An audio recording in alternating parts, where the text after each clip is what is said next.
Hello, it's Caroline here from Wide-Eyed. Just about to go into a workshop where I'm actually a participant, which will be wonderful. Learning to present powerfully today, so that will be an intriguing session. No doubt I shall cover something about that in due course. Today I wanted to share some of my thoughts about diversity, and it's been a really fascinating sort of journey for me, really, thinking about this, my own experience, and then working with my clients and really getting an understanding of how often people get a bit confused about it, or a bit maybe polarised about it. Certainly when I think about some conversations I've been having recently, I've been interviewing an organisation about their experience with diversity and equality and inclusion. Often I get the response, well, yes, so we're fine, we just recruit the best person for the role, and obviously that's looking very much at their skills. But what I feel that always is missing is they're thinking about what's actually missing from the team.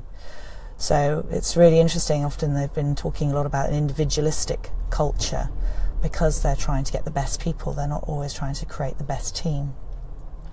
So my thoughts today for leaders thinking about diversity is, the first one is to plan it. What is it you want from the team? What are the expectations of the team, and what are the gaps that you've already got in the team? And think about how you're going to plan to create that diversity within the team. And that could be diversity of gender, ethnicity, valuing differences, and getting that whole sense of appreciating different perspectives. Because without getting different people in there and planning for that, the chances are you'll continue this kind of group think, getting very similar people into the team. So really think about how you can create a team dynamic that values difference. The second one is about inclusion, and I heard a wonderful story probably a couple of years ago now about this really strong, powerful woman who joined a sort of big finance organisation. And she was recruited because she was different, which was great.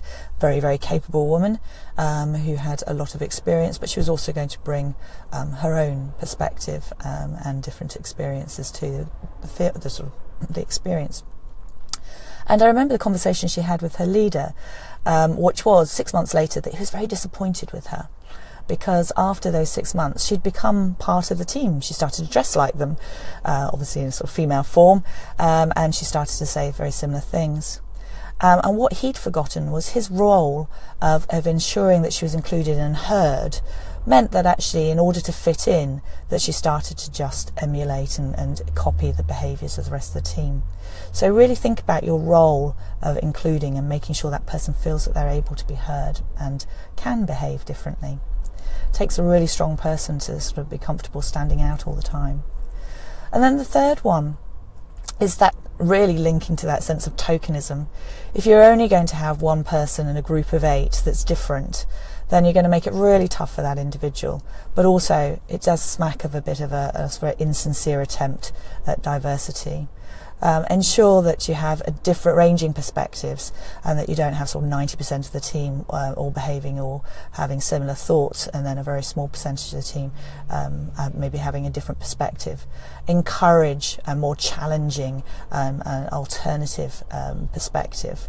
It's really difficult. We're, I guess, more likely to like people who are like ourselves and therefore recruit in our own likeness. But to really step out and recruit people who bring a different dynamic, who challenge our thinking, who bring a different perspective, that's where you'll get an amazing team that's extremely diverse and values the difference in each other. So that's it, my thoughts for today. Plan for diversity, ensure inclusion, and avoid tokenism. As always, lovely to speak to you, and I'd love to hear your thoughts. Please let me know what you think and what your experiences have been of diversity inclusion. That's it for today. Speak to you soon. Bye bye.